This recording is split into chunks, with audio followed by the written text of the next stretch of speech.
Hi ಎಲ್ರಿಗೂ ನಮಸ್ಕಾರ. Income tax ಪೋರ್ಟಲ್ನಲ್ಲಿ ಯಾವ ರೀತಿಯಲ್ಲಿ ಬಿಸ್ನೆಸ್ ಮತ್ತು ಪ್ರೊಫೆಷನಲ್ ಇನ್ಕಮ್ ಇರೋರು ITR ಅನ್ನು ಫೈಲ್ ಮಾಡೋದು ಅದನ್ನು ನಾನು ನಿಮಗೆ ಇವತ್ತು ತಿಳಿಸ್ಕೊಡ್ತೀನಿ. ಸೊ ಬಿಸ್ನೆಸ್ ಮತ್ತು ಪ್ರೊಫೆಷನ್ನಿಂದ ನಿಮಗೆ ಇನ್ಕಮ್ ಇದ್ದರೆ ನೀವು either ITR 3 ಅಥವಾ ITR 4 ಅನ್ನು ಫೈಲ್ ಮಾಡಬೇಕಾಗುತ್ತೆ. ಈ ಒಂದು ವಿಡಿಯೋದಲ್ಲಿ ಯಾವ ರೀತಿಯಲ್ಲಿ ನಾವು ITR 4 ಅನ್ನು ಫೈಲ್ ಮಾಡೋದು ಅದನ್ನು ನಾನು ನಿಮಗೆ ತಿಳಿಸ್ಕೊಡ್ತೀನಿ. ಯೂಶಲಿ ITR 4 ಅನ್ನು ಯಾರು ಪ್ರೆಸೆಂಪ್ಟಿವ್ ಇನ್ಕಮ್ ಅನ್ನು ಹೊಂದಿರ್ತಾರೆ ಅಂದರೆ ಬ್ಯಾಲೆನ್ಸ್ ಶೀಟ್ ಅನ್ನು ಮೇಂಟೈನ್ ಮಾಡ್ತಿರೋದಿಲ್ಲ ಅವರು 44AD 44ADA ಹಾಗೆ 44AE ಸೆಕ್ಷನ್ ಅಂಡರಲ್ಲಿ ಫೈಲ್ ಮಾಡಬಹುದಾಗುತ್ತೆ. ಸೊ ಈ ಎಲ್ಲ ಸೆಕ್ಷನ್ಗಳ ಬಗ್ಗೆ ಡೀಟೇಲ್ ಇನ್ಫಾರ್ಮೇಷನ್ ಅನ್ನು ಕೂಡ ಈ ವಿಡಿಯೋದಲ್ಲಿ ನಾನು ನಿಮಗೆ ಪ್ರೊವೈಡ್ ಮಾಡ್ತೀನಿ. ಹಾಗೆಯೇ ನಿಮ್ಮ ಪ್ರೊಫೆಷನಲ್ ಇನ್ಕಮ್ 44ADA ಏನಿದೆ ಅದರಿಂದ ಬರುವಂಥ ಇನ್ಕಮ್ ಮತ್ತು ನಿಮಗೆ ಸ್ಯಾಲ್ರಿ ಇನ್ಕಮ್ ಬರ್ತಿದ್ರೆ ಆ ಇನ್ಕಮ್ ಏನಾದರೂ 50 ಲಕ್ಷದ ಮೇಲಿದ್ರೆ ನೀವು ITR 4 ಅನ್ನು ಫೈಲ್ ಮಾಡೋದಕ್ಕೆ ಸಾಧ್ಯ ಆಗೋದಿಲ್ಲ. ಸೊ ಈ ಒಂದು ಕಂಡೀಷನ್ ಅನ್ನು ಕೂಡ ನೀವು ನೆನಪಲ್ಲಿ ಇಟ್ಕೋಬೇಕಾಗುತ್ತೆ. ಹಾಗೆ ಯಾವೆಲ್ಲ ಕಂಡೀಷನಲ್ಲಿ ITR 4 ಅನ್ನು ಫೈಲ್ ಮಾಡ್ಬೋದು ಅಂತ ನಾವು ಅಬ್ಸರ್ವ್ ಮಾಡಿದಾಗ ನಿಮಗೆ ಬಿಸ್ನೆಸ್ ಅಥವಾ ಪ್ರೊಫೆಷನ್ನ ಜೊತೆಯಲ್ಲಿ ಸ್ಯಾಲ್ರಿ ಇನ್ಕಮ್ ಕೂಡ ಇದ್ರೆ ನೀವು ITR 4 ಅನ್ನು ಫೈಲ್ ಮಾಡಬೇಕಾಗುತ್ತೆ. ಹಾಗೆಯೇ ITR 1 ರೀತಿಯಲ್ಲೇ ಇರುತ್ತೆ. ಸೊ ಸಿಮಿಲಾರಿಟೀಸ್ ತುಂಬಾನೇ ಕಾಣಿಸುತ್ತೆ. ಹಾಗೆ ಒಂದು ಹೌಸ್ ಪ್ರಾಪರ್ಟಿಯಿಂದ ನಿಮಗೆ ಇನ್ಕಮ್ ಬರ್ತಿದ್ರೆ ಆ ಒಂದು ಇನ್ಕಮ್ ಅನ್ನು ಕೂಡ ನೀವು ITR 4 ನಲ್ಲಿ ತೋರಿಸಬಹುದಾಗುತ್ತೆ. ಒಂದಕ್ಕಿಂತ ಹೆಚ್ಚಿನ ಪ್ರಾಪರ್ಟಿಯಿಂದ ಇನ್ಕಮ್ ಬರ್ತಿದ್ರೆ ITR 3 ಫೈಲ್ ಮಾಡಬೇಕು. ಹಾಗೆ ಇಂಟ್ರೆಸ್ಟ್, ಫ್ಯಾಮಿಲಿ ಪೆನ್ಷನ್, ಡಿವಿಡೆಂಡ್ ಇಂದ ಇನ್ಕಮ್ ಬರ್ತಿದ್ರು ಕೂಡ ITR 4 ಅನ್ನು ಫೈಲ್ ಮಾಡಬಹುದಾಗುತ್ತೆ. ಅಗ್ರಿಕಲ್ಚರಲ್ ಇನ್ಕಮ್ 5,000 ಒಳಗಡೆ ಇದ್ರೆ ನೀವು ITR 4 ಅನ್ನು ಫೈಲ್ ಮಾಡಬಹುದು. ಯಾರು ITR 4 ಫೈಲ್ ಮಾಡೋದಕ್ಕೆ ಸಾಧ್ಯ ಆಗೋದಿಲ್ಲ ಅಂದಾಗ ನೀವು ಕಂಪನಿಯ ಡೈರೆಕ್ಟರ್ ಆಗಿದ್ರೆ ITR 4 ಫೈಲ್ ಮಾಡೋದಕ್ಕೆ ಸಾಧ್ಯ ಆಗೋದಿಲ್ಲ. ಹಾಗೆ ನೀವು ಕಳೆದ ಫಿನಾನ್ಷಿಯಲ್ ಇಯರ್ನಲ್ಲಿ ಅನ್ಲಿಸ್ಟೆಡ್ ಈಕ್ವಿಟಿ ಶೇರ್ಸ್ಗಳಲ್ಲಿ ಇನ್ವೆಸ್ಟ್ಮೆಂಟ್ ಅನ್ನು ಮಾಡಿದ್ರೆ ನೀವು ITR 4 ಫೈಲ್ ಮಾಡೋದಕ್ಕೆ ಸಾಧ್ಯ ಆಗೋದಿಲ್ಲ. ಹಾಗೆ ನೀವು ಫಾರಿನ್ನಲ್ಲಿ ಅಸೆಟ್ ಹೊಂದಿದ್ದು ಭಾರತದ ಆಚೆಯಿಂದ ನಿಮಗೆ ಇನ್ಕಮ್ಸ್ ಬರ್ತಿದ್ರೆ ಆಗ ಕೂಡ ನೀವು ITR 4 ಅನ್ನು ಫೈಲ್ ಮಾಡೋದಕ್ಕೆ ಸಾಧ್ಯ ಆಗೋದಿಲ್ಲ. ಹಾಗೆ ನೀವು ಸ್ಟಾಕ್ ಮಾರ್ಕೆಟ್ನಲ್ಲಿ ಇನ್ವೆಸ್ಟ್ಮೆಂಟ್ ಅನ್ನು ಮಾಡಿದ್ದು ಕ್ಯಾಪಿಟಲ್ ಗೇನ್ಸ್, ಕ್ಯಾಪಿಟಲ್ ಲಾಸ್ ಆಗಿದ್ರೆ ಆ ಲಾಸ್ ಅನ್ನು ನೀವು ಕ್ಯಾರಿ ಫಾರ್ವರ್ಡ್ ಮಾಡಬೇಕು ಅಂತ ಇದ್ರೆ ಅಥವಾ ಕಳೆದ ವರ್ಷದ ಲಾಸ್ ಅನ್ನ ಈ ಬಾರಿ ಸೆಟ್ ಆಫ್ ಮಾಡಬೇಕು ಅಂತ ಇದ್ರೆ ಆಗ ಕೂಡ ನೀವು ITR 4 ಅನ್ನು ಫೈಲ್ ಮಾಡೋದಕ್ಕೆ ಸಾಧ್ಯ ಆಗೋದಿಲ್ಲ. ಸೊ ಆ ಒಂದು ಕೇಸ್ನಲ್ಲಿ ನೀವು ITR 3 ಅನ್ನು ಫೈಲ್ ಮಾಡಬೇಕಾಗುತ್ತೆ. ಸೊ ITR 3 ನಲ್ಲಿ ನೀವು ಕ್ಯಾಪಿಟಲ್ ಗೇನ್ಸ್ ಅನ್ನು ತೋರಿಸಬಹುದು. ಹಾಗೆ ITR 1, ITR 2, ITR 4 ಯಾರೆಲ್ಲ ಫೈಲ್ ಮಾಡೋದಕ್ಕೆ ಸಾಧ್ಯ ಆಗೋದಿಲ್ಲ ಅವರು ITR 3 ಅನ್ನು ಫೈಲ್ ಮಾಡಬೇಕಾಗುತ್ತೆ. ಆಲ್ರೆಡಿ ITR 1 ಮತ್ತೆ ITR 2 ಯಾವ ರೀತಿಯಲ್ಲಿ ಫೈಲ್ ಮಾಡೋದು ಆ ವಿಡಿಯೋಸ್ ನಮ್ಮ ಚಾನಲ್ನಲ್ಲಿ ಅವೈಲೇಬಲ್ ಇದೆ. ಅದರ ಲಿಂಕ್ ಅನ್ನು ಕೂಡ ನಾನು ಡಿಸ್ಕ್ರಿಪ್ಷನ್ ಬಾಕ್ಸ್ ಅಲ್ಲಿ ಕೊಟ್ಟಿರ್ತೀನಿ. ಸ್ಯಾಲರಿಡ್ ಎಂಪ್ಲಾಯೀಸ್ ಆ ವಿಡಿಯೋಸ್ ಅನ್ನು ನೋಡಬಹುದಾಗುತ್ತೆ. ಹಾಗೆಯೇ ನೀವು ಇನ್ಕಮ್ ಟ್ಯಾಕ್ಸ್ ಪೋರ್ಟಲ್ಗೆ ಇದೇ ಮೊದಲನೇ ಬಾರಿಗೆ ಬಂದಿದ್ರೆ ನೀವು ರಿಜಿಸ್ಟರ್ ಮಾಡ್ಕೋಬೇಕಾಗುತ್ತೆ. ನಾವು ಆಲ್ರೆಡಿ ಈ ಒಂದು ಪೋರ್ಟಲ್ನಲ್ಲಿ ರಿಜಿಸ್ಟರ್ ಆಗಿದ್ದೀವಿ, ಆದ್ರಿಂದ ಲಾಗಿನ್ನ ಮೂಲಕ ಕಂಟಿನ್ಯೂ ಮಾಡ್ತಾ ಇದ್ದೀನಿ. ಸೊ ಈಸಿಯಾಗಿ ಪ್ಯಾನ್ ನಂಬರ್ನ ಮೂಲಕ ನೀವು ರಿಜಿಸ್ಟರ್ ಮಾಡ್ಕೋಬಹುದು. ಹಾಗೆ ಲಾಗಿನ್ ಮಾಡ್ಕೊಳ್ಳೋದಕ್ಕೆ ಅದೇ ಸೇಮ್ ಪ್ಯಾನ್ ಅನ್ನು ನೀವು ಬಳಸಬೇಕಾಗುತ್ತೆ. ಹಾಗೆ ನೀವು ರಿಜಿಸ್ಟರ್ ಮಾಡುವಾಗ ಒಂದು ಸೆಕ್ಯೂರ್ ಆಕ್ಸೆಸ್ ಮೆಸೇಜ್ ಅನ್ನು ಎಂಟರ್ ಮಾಡಿರ್ತೀರಾ. ಆ ಒಂದು ಮೆಸೇಜ್ ಅನ್ನು ಕನ್ಫರ್ಮ್ ಮಾಡಿ ನಿಮ್ಮ ಪಾಸ್ವರ್ಡ್ ಅನ್ನು ಎಂಟರ್ ಮಾಡಬೇಕಾಗುತ್ತೆ. ನೀವು ಲಾಗಿನ್ ಆದ್ಮೇಲೆ ಸೊ ನಿಮಗೆ ಹೋಮ್ ಪೇಜ್ ನಲ್ಲಿ ITR ಫೈಲ್ ಮಾಡೋದಕ್ಕೆ ಆಪ್ಷನ್ ಅವೈಲೇಬಲ್ ಇರುತ್ತೆ. ಸೊ ಕರೆಂಟ್ ಅಸೆಸ್ಮೆಂಟ್ ಇಯರ್ಗೆ ನೀವು ಫೈಲಿಂಗ್ ಇಲ್ಲಿಂದಾನೆ ಸ್ಟಾರ್ಟ್ ಮಾಡಬಹುದು. ಅಥವಾ ನೀವು ಈ ಫೈಲ್ ಸೆಕ್ಷನ್ಗೆ ಹೋದಾಗ ಅಲ್ಲಿ ಇನ್ಕಮ್ ಟ್ಯಾಕ್ಸ್ ರಿಟರ್ನ್ಸ್ ನ ಅಂಡರಲ್ಲಿ ಫೈಲ್ ಇನ್ಕಮ್ ಟ್ಯಾಕ್ಸ್ ರಿಟರ್ನ್ ನ ಆಪ್ಷನ್ ಅವೈಲೇಬಲ್ ಇರುತ್ತೆ. ಆ ಒಂದು ಆಪ್ಷನ್ ಅನ್ನ ಸೆಲೆಕ್ಟ್ ಮಾಡಿಕೊಂಡು ಅಸೆಸ್ಮೆಂಟ್ ಇಯರ್ ಅನ್ನ ಸೆಲೆಕ್ಟ್ ಮಾಡಬೇಕಾಗುತ್ತೆ. ಕರೆಂಟ್ ಅಸೆಸ್ಮೆಂಟ್ ಇಯರ್ 2024-25 ಹಾಗೆ ಆನ್ಲೈನ್ ಮೆಥಡ್ ಅನ್ನ ಸೆಲೆಕ್ಟ್ ಮಾಡಿ ಕಂಟಿನ್ಯೂ ಮಾಡಬೇಕಾಗುತ್ತೆ. ಆಲ್ರೆಡಿ ನೀವು ಫೈಲಿಂಗ್ ಅನ್ನ ಸ್ಟಾರ್ಟ್ ಮಾಡಿದ್ದು ಅರ್ಧಕ್ಕೆ ಬಿಟ್ಟಿದ್ರೆ ಆ ಒಂದು ಫೈಲಿಂಗ್ ಅನ್ನ ಕಂಟಿನ್ಯೂ ಮಾಡೋದಕ್ಕೆ ಆಪ್ಷನ್ ಇಲ್ಲಿ ಅವೈಲೇಬಲ್ ಇರುತ್ತೆ. ನೀವು ಫ್ರೆಶ್ ಆಗಿ ಫೈಲಿಂಗ್ ಅನ್ನ ಮಾಡ್ತಿದ್ರೆ ಸ್ಟಾರ್ಟ್ ನ್ಯೂ ಫೈಲಿಂಗ್ ನ ಮೇಲೆ ನೀವು ಕ್ಲಿಕ್ ಮಾಡ್ಕೋಬಹುದು. ಅದಾದ್ಮೇಲೆ ನೀವು ಇಂಡಿವಿಜುವಲ್ ಇಂದು ಅನ್ಡಿವೈಡೆಡ್ ಫ್ಯಾಮಿಲಿನ ಈ ಆಪ್ಷನ್ಸ್ ಅವೈಲೇಬಲ್ ಇರುತ್ತೆ. ನಮ್ಮ ಕೇಸ್ನಲ್ಲಿ ಇಂಡಿವಿಜುವಲ್ ಅದನ್ನ ಸೆಲೆಕ್ಟ್ ಮಾಡಿ ಕಂಟಿನ್ಯೂ ಮಾಡ್ತಾ ಇದ್ದೀನಿ. ಅದಾದ್ಮೇಲೆ ನೀವು ಇಲ್ಲಿ ITR ಫಾರ್ಮ್ ಅನ್ನು ಸೆಲೆಕ್ಟ್ ಮಾಡಬೇಕಾಗುತ್ತೆ.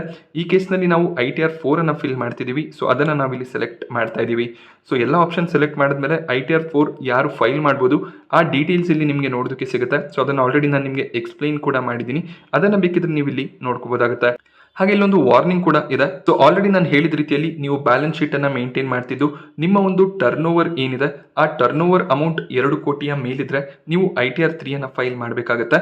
ಹಾಗೆ ಬಿಸ್ನೆಸ್ ನಿಂದ ಟರ್ನ್ ಓವರ್ ಅಮೌಂಟ್ 2 ಕೋಟಿಯ ಒಳಗಡೆ ಇದ್ರೆ ನೀವು ITR 4 ಅನ್ನೇ ಫೈಲ್ ಮಾಡಬಹುದು. ಬಟ್ ನೀವು ಬ್ಯಾಲೆನ್ಸ್ ಶೀಟ್ ಅನ್ನ ಮೇಂಟೈನ್ ಮಾಡ್ತಿದ್ರೆ ಮ್ಯಾಂಡೇಟರಿ ITR 3 ಅನ್ನ ಫೈಲ್ ಮಾಡಬೇಕಾಗುತ್ತೆ. ಸೊ ಪ್ರೊಸೀಡ್ ವಿತ್ ITR 4 ನ ಮೇಲೆ ಕ್ಲಿಕ್ ಮಾಡ್ತಾ ಇದ್ದೀವಿ. ಇಲ್ಲಿ ಗೆಟ್ ಸ್ಟಾರ್ಟೆಡ್ ಅನ್ನ ಕ್ಲಿಕ್ ಮಾಡೋದಕ್ಕೂ ಮುಂಚೆ ಕೆಲವೊಂದಿಷ್ಟು ಫಾರ್ಮ್ಸ್ ಗಳನ್ನು ನೀವು ಒಂದ್ಸರಿ ಚೆಕ್ ಮಾಡ್ಕೋಬೇಕಾಗುತ್ತೆ. ಈ ಫೈಲ್ ಸೆಕ್ಷನ್ಗೆ ಹೋಗಿ ಇಲ್ಲಿ ಇನ್ಕಮ್ ಟ್ಯಾಕ್ಸ್ ರಿಟರ್ನ್ ನ ಅಂಡರಲ್ಲಿ ಫಾರ್ಮ್ 26AS ಅನ್ನು ನೀವು ಚೆಕ್ ಮಾಡ್ಕೋಬೇಕು.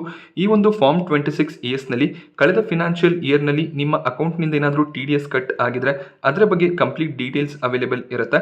ಸೊ ಇಲ್ಲಿ ನೀವು view tax credit form option ಅನ್ನು ಸೆಲೆಕ್ಟ್ ಮಾಡ್ಕೊಂಡಾಗ ಸೊ ಇಲ್ಲಿ ನೀವು ಅಸೆಸ್ಮೆಂಟ್ ಇಯರನ್ನು ಸೆಲೆಕ್ಟ್ ಮಾಡ್ಕೋಬೇಕಾಗುತ್ತೆ. ಸೊ ಸೇಮ್ 2024-25 ಸೆಲೆಕ್ಟ್ ಮಾಡಿ ವ್ಯೂ ಆಸ್ ಟೆಕ್ಸ್ಟ್ ಮಾಡಿಕೊಂಡು ಆ ಒಂದು ಫಾರ್ಮನ್ನು ಚೆಕ್ ಮಾಡ್ಬೋದು. ಅದನ್ನು ನೀವು PDF ಆಗಿ ಡೌನ್ಲೋಡ್ ಕೂಡ ಮಾಡ್ಕೋಬೋದಾಗುತ್ತೆ. ಇಲ್ಲಿ ನಿಮಗೆ ಕಂಪ್ಲೀಟ್ ಟ್ಯಾಕ್ಸ್ ಡಿಡಕ್ಷನ್ ರಿಪೋರ್ಟ್ ಸಿಗುತ್ತೆ. ಹಾಗೆ ಇದರ ಜೊತೆಯಲ್ಲಿ ಇನ್ನೊಂದು ಇನ್ಫಾರ್ಮೇಷನ್ ನೀವು ಚೆಕ್ ಮಾಡ್ಬೋದು. ಆನ್ಯುವಲ್ ಇನ್ಫಾರ್ಮೇಷನ್ ಸ್ಟೇಟ್ಮೆಂಟ್ ಅವೈಲೇಬಲ್ ಇದೆ. ಸೊ ಈ ಒಂದು ಆನ್ಯುವಲ್ ಇನ್ಫಾರ್ಮೇಷನ್ ಸ್ಟೇಟ್ಮೆಂಟ್ನಲ್ಲಿ ನಿಮ್ಮ ಕಳೆದ ಫಿನಾನ್ಷಿಯಲ್ ಇಯರ್ನ ಟೋಟಲ್ ಅರ್ನಿಂಗ್ಸ್ ನಿಮಗೆ ನೋಡೋದಕ್ಕೆ ಸಿಗುತ್ತೆ. So tax payer information summary ಸೆಕ್ಷನ್ಗೆ ನೀವು ಹೋದಾಗ ಇಲ್ಲಿ ಫಿನಾನ್ಷಿಯಲ್ ಇಯರ್ ಅನ್ನು ನೀವು ಸೆಲೆಕ್ಟ್ ಮಾಡ್ಕೋಬೇಕಾಗುತ್ತೆ. ಸೊ ಲಾಸ್ಟ್ ಫಿನಾನ್ಷಿಯಲ್ ಇಯರ್ 2023-24 ಇದನ್ನು ನೀವು ಸೆಲೆಕ್ಟ್ ಮಾಡ್ಕೊಂಡಾಗ ನಿಮ್ಮ ಒಂದು ಟೋಟಲ್ ಅರ್ನಿಂಗ್ಸ್ ಏನಿದೆ ಅದು ಸೇವಿಂಗ್ ಬ್ಯಾಂಕ್ ಇಂಟ್ರೆಸ್ಟ್ ಆಗಿರ್ಬೋದು, ಡೆಪಾಸಿಟ್ ನಿಂದ ಬಂದಂತ ಇಂಟ್ರೆಸ್ಟ್ ಆಗಿರ್ಬೋದು, ಬಿಸ್ನೆಸ್ ರಿಸಿಪ್ಟ್ಸ್ ಆಗಿರ್ಬೋದು, ಅದರ ಇನ್ಫಾರ್ಮೇಷನ್ ಇಲ್ಲಿ ಅವೈಲೇಬಲ್ ಇರುತ್ತೆ. ಇದರ ಜೊತೆಯಲ್ಲಿ ಬೇಕಿದ್ರೆ ನೀವು ನಿಮ್ಮ ಬ್ಯಾಂಕ್ ಸ್ಟೇಟ್ಮೆಂಟ್ ಅನ್ನು ಕೂಡ ಯೂಸ್ ಮಾಡ್ಕೋಬಹುದಾಗುತ್ತೆ. ಸೊ ಎಲ್ಲ ಇನ್ಫಾರ್ಮೇಷನ್ ಅನ್ನ ಸೆಲೆಕ್ಟ್ ಮಾಡ್ಕೊಂಡ್ಮೇಲೆ ನೀವು ITR ಫೈಲಿಂಗ್ ಅನ್ನ ಸ್ಟಾರ್ಟ್ ಮಾಡ್ಕೋಬಹುದಾಗುತ್ತೆ. ಸೊ ನೀವು ಯಾಕೆ ITR ಫೈಲ್ ಮಾಡ್ತಿದ್ರಾ ಅನ್ನುವಂಥ ಒಂದು ಕ್ವೆಶ್ಚನ್ ಇದೆ. ಸೊ ಯೂಶಲಿ ನಮ್ಮ ಆನ್ಯುವಲ್ ಇನ್ಕಮ್ ಏನಿದೆ ಬೇಸಿಕ್ ಎಕ್ಸೆಂಪ್ಷನ್ ಲಿಮಿಟ್ಗಿಂತ ಹೆಚ್ಚಾಗಿರುತ್ತೆ. ಆಗ ನಾವು ಟ್ಯಾಕ್ಸ್ ಫೈಲಿಂಗ್ ಅನ್ನ ಮಾಡ್ತಿರ್ತೀವಿ. ಅಥವಾ ನೀವು ಒಂದು ವರ್ಷದಲ್ಲಿ 1 ಕೋಟಿಗೂ ಹೆಚ್ಚಿನ ಕ್ಯಾಶ್ ವಿಡ್ರಾವಲ್ಸ್ ಮಾಡಿದ್ರೆ, ಫಾರಿನ್ ಇನ್ಕಮ್ ನಿಮಗೆ ಇದ್ರೆ ಆ ಆಪ್ಷನ್ಸ್ ಕೂಡ ಇಲ್ಲಿ ಅವೈಲೇಬಲ್ ಇರುತ್ತೆ. ಸೊ ಅದನ್ನು ಕೂಡ ನೀವು ಚೆಕ್ ಮಾಡ್ಕೋಬಹುದು. ಯಾವುದೇ ಒಂದು ಆಪ್ಷನ್ ನಿಮಗೆ ಸೂಟ್ ಆಗಲ್ಲ ಅಂದಾಗ ಅದರ್ಸ್ ಆಪ್ಷನ್ ಇರುತ್ತೆ, ಅದನ್ನು ಬೇಕಾದರೂ ಕೂಡ ನೀವು ಸೆಲೆಕ್ಟ್ ಮಾಡಿಕೊಂಡು ಕಂಟಿನ್ಯೂ ಮಾಡ್ಬೋದಾಗುತ್ತೆ. ಸೊ ಇಲ್ಲಿ ನೀವು ನಿಮ್ಮ ಕಂಪ್ಲೀಟ್ ಡೀಟೇಲ್ಸ್ ಅನ್ನ ಎಂಟರ್ ಮಾಡಬೇಕು. ಡೀಟೇಲ್ಸ್ ಫ್ರೀ ಫಿಲ್ ಆಗಿರುತ್ತೆ, ಅದನ್ನು ಕೂಡ ನೀವು ಒಂದ್ಸರಿ ಚೆಕ್ ಮಾಡ್ಕೋಬೇಕು. ಮೊದಲನೇದಾಗಿ ನಮ್ಮ ಪರ್ಸನಲ್ ಇನ್ಫಾರ್ಮೇಷನ್ ಏನಿದೆ ಅದನ್ನು ವೆರಿಫೈ ಮಾಡಬೇಕಾಗುತ್ತೆ. ಸೊ ಫೈಲಿಂಗ್ ಸೆಕ್ಷನ್ಗೆ ನೀವು ಬಂದಾಗ ಸೊ ಇಲ್ಲಿ 139/1 ಆಲ್ರೆಡಿ ಸೆಲೆಕ್ಟ್ ಆಗಿರುತ್ತೆ, ಅದನ್ನೇ ನೀವು ಸೆಲೆಕ್ಟ್ ಮಾಡ್ಕೋಬೇಕು. ಅದಾದ್ಮೇಲೆ ಹೊಸ ಒಂದು ಟ್ಯಾಕ್ಸ್ ರೆಜಿಮನ್ನು ನೀವು ಸೆಲೆಕ್ಟ್ ಮಾಡ್ತೀರಾ ಅಂದಾಗ ನೋ ಅನ್ನುವಂಥ ಆಪ್ಷನ್ ಏನಿದೆ ಅದನ್ನೇ ಸೆಲೆಕ್ಟ್ ಮಾಡಬೇಕಾಗುತ್ತೆ. ಹಳೆ ರೆಜಿಮನ್ನು ನೀವು ಸೆಲೆಕ್ಟ್ ಮಾಡ್ಕೋತೀರಾ ಅಂದಾಗ ಎಸ್ ವಿತ್ ಡ್ಯೂ ಡೇಟ್ನ ಆಪ್ಷನ್ ಅವೈಲೇಬಲ್ ಇರುತ್ತೆ. ಸೊ 31 ಜುಲೈನ ಒಳಗಾಗಿ ನೀವು ಫೈಲಿಂಗ್ ಅನ್ನ ಮಾಡಿದಾಗ ಓಲ್ಡ್ ಟ್ಯಾಕ್ಸ್ ರೆಜಿಮನ್ನು ಸೆಲೆಕ್ಟ್ ಮಾಡ್ಬೋದಾಗುತ್ತೆ. ಅಕಸ್ಮಾತ್ ನೀವು 31 ಜುಲೈನ ನಂತರ ಫೈಲಿಂಗ್ ಅನ್ನ ಮಾಡಿದ್ರೆ ಆಗ ನೀವು ಹಳೆ ರೆಜಿಮನ್ನ ಸೆಲೆಕ್ಟ್ ಮಾಡೋದಕ್ಕೆ ಸಾಧ್ಯ ಆಗೋದಿಲ್ಲ. ಹಾಗೆ 10 IEA ಫಾರ್ಮ್ ಅನ್ನು ಕೂಡ ನೀವು ಇಲ್ಲಿ ಫೈಲ್ ಮಾಡಬೇಕಾಗುತ್ತೆ. ಅದರ ಅಕ್ನಾಲೆಜ್ಮೆಂಟ್ ನಂಬರ್ ಅನ್ನು ಕೂಡ ನೀವು ಎಂಟರ್ ಮಾಡಬೇಕು. ಸೊ ನಾನಿಲ್ಲಿ ಹೊಸ ಒಂದು ರೆಜಿಮನ್ನ ಸೆಲೆಕ್ಟ್ ಮಾಡ್ತಿದ್ದೀನಿ, ಆದ್ರಿಂದ ನೋ ಆಪ್ಷನ್ ಅನ್ನು ಸೆಲೆಕ್ಟ್ ಮಾಡಿದ್ದೀನಿ. ಅದಾದ್ಮೇಲೆ ಕೆಲವೊಂದಿಷ್ಟು ಕ್ವೆಶ್ಚನ್ಸ್ ಇರುತ್ತೆ. ನೀವು ರೆಪ್ರೆಸೆಂಟೇಟಿವ್ ಅಸೆಸಿ ಮೂಲಕ ಫೈಲಿಂಗ್ ಅನ್ನ ಮಾಡ್ತಿದ್ರೆ ಎಸ್ ಅಂತ ಕ್ಲಿಕ್ ಮಾಡಬಹುದು. ನಮ್ಮ ಕೇಸ್ನಲ್ಲಿ ನೋ ಆಗಿರುತ್ತೆ. ಹಾಗೆ ಬ್ಯಾಂಕ್ ಅಕೌಂಟ್ ಅನ್ನು ಕೂಡ ನೀವು ಇಲ್ಲಿ ಆಡ್ ಮಾಡಬೇಕಾಗುತ್ತೆ. ಅಟ್ಲೀಸ್ಟ್ ನಿಮ್ಮ ಒಂದು ಬ್ಯಾಂಕ್ ಅಕೌಂಟ್ ಅನ್ನು ನೀವು ಇಲ್ಲಿ ಆಡ್ ಮಾಡಬೇಕು. ಅದಾದ್ಮೇಲೆ ಕನ್ಫರ್ಮ್ ಮೇಲೆ ಕ್ಲಿಕ್ ಮಾಡಬೇಕಾಗುತ್ತೆ. ಸೊ ನಿಮ್ಮ ಒಂದು ಪರ್ಸನಲ್ ಇನ್ಫಾರ್ಮೇಷನ್ ಕನ್ಫರ್ಮ್ ಆಗಿದೆ, ಬೇಕಿದ್ರೆ ಅದನ್ನ ನೀವು ಮಾಡಿಫೈ ಮಾಡ್ಕೋಬಹುದು. ಅದಾದ್ಮೇಲೆ ಗ್ರಾಸ್ ಟೋಟಲ್ ಇನ್ಕಮ್ ಅನ್ನ ಆಡ್ ಮಾಡಬೇಕು. ಸೊ ಕೆಲವೊಂದಿಷ್ಟು ಇನ್ಫಾರ್ಮೇಷನ್ ಫ್ರೀ ಫಿಲ್ ಆಗಿದೆ, ಅದನ್ನು ಕೂಡ ನಾವು ಚೆಕ್ ಮಾಡ್ಕೋಬೇಕಾಗುತ್ತೆ. ಇಲ್ಲಿ ಎಕ್ಸೆಂಪ್ಷನ್ ರಿಲೇಟೆಡ್ ಕೆಲವೊಂದಿಷ್ಟು ಕ್ವೆಶ್ಚನ್ಸ್ ಇದೆ, ನಿಮಗೆ ಅದು ಅಪ್ಲಿಕೇಬಲ್ ಆಗಿದ್ರೆ ಎಸ್ ಮಾಡ್ಕೊಳ್ಳಿ, ಇಲ್ಲ ಅಂದ್ರೆ ನೋ ಅಂತ ಸೆಲೆಕ್ಟ್ ಮಾಡಿ ನೀವು ಕಂಟಿನ್ಯೂ ಮಾಡಬಹುದು. ಸ್ಕಿಪ್ ಮಾಡೋದಕ್ಕೆ ಕೂಡ ಆಪ್ಷನ್ ಅವೈಲೇಬಲ್ ಇರುತ್ತೆ. ಸೊ ಇಲ್ಲಿ ನೀವು ಸ್ಯಾಲರಿ ರಿಲೇಟೆಡ್ ಇನ್ಕಮ್ ಇದ್ರೆ ಆ ಇನ್ಕಮ್ ಅನ್ನ ಎಂಟರ್ ಮಾಡಬೇಕಾಗುತ್ತೆ. ನಿಮಗೆ ಎಂಪ್ಲಾಯರ್ ನ ಮೂಲಕ ಫಾರ್ಮ್ 16 ಸಿಕ್ಕಿರುತ್ತೆ, ಅಲ್ಲಿ ಸ್ಯಾಲರಿ ಬ್ರೇಕಪ್ ಅವೈಲೇಬಲ್ ಇರುತ್ತೆ. ಅದರ ಬೇಸಿಸ್ ಮೇಲೆ ನೀವು ಇನ್ಕಮ್ ಅನ್ನ ಎಂಟರ್ ಮಾಡಬೇಕು. ಸೊ ಇದರ ಬಗ್ಗೆ ಆಲ್ರೆಡಿ ITR 2 ನಲ್ಲಿ ಕಂಪ್ಲೀಟ್ ಡೀಟೇಲ್ಸ್ ಕೊಟ್ಟಿದ್ದೀನಿ, ಆ ವಿಡಿಯೋನ ನೀವು ಚೆಕ್ ಮಾಡ್ಕೋಬಹುದಾಗುತ್ತೆ. ಸೊ ಸ್ಯಾಲರಿ ರಿಲೇಟೆಡ್ ಇನ್ಕಮ್ ಇದ್ದಾಗ ಈ ಕಂಪ್ಲೀಟ್ ಸೆಕ್ಷನ್ ಅನ್ನು ನೀವು ಫಿಲ್ ಮಾಡಬೇಕಾಗುತ್ತೆ. ಸೊ ನಮ್ಮ ಒಂದು ಕೇಸ್ನಲ್ಲಿ ಯಾವುದೇ ರೀತಿಯ ಸ್ಯಾಲರಿ ರಿಲೇಟೆಡ್ ಇನ್ಕಮ್ ಇಲ್ಲ, ಜಸ್ಟ್ ನಾನು ಸೇವ್ ಮಾಡ್ತಾ ಇದ್ದೀನಿ. ಅದಾದ್ಮೇಲೆ ನಿಮಗೆ ಹೌಸ್ ಪ್ರಾಪರ್ಟಿಯಿಂದ ಇನ್ಕಮ್ ಇದ್ರೆ ಆ ಒಂದು ಡೀಟೇಲ್ಸ್ ಅನ್ನು ಕೂಡ ಇಲ್ಲೇ ಎಂಟರ್ ಮಾಡಬೇಕಾಗುತ್ತೆ. ಇಲ್ಲಿ ಹೌಸ್ ಪ್ರಾಪರ್ಟಿ ಸೆಕ್ಷನ್ನ ಅಂಡರಲ್ಲಿ ಆಪ್ಷನ್ಸ್ ಅವೈಲೇಬಲ್ ಇರುತ್ತೆ.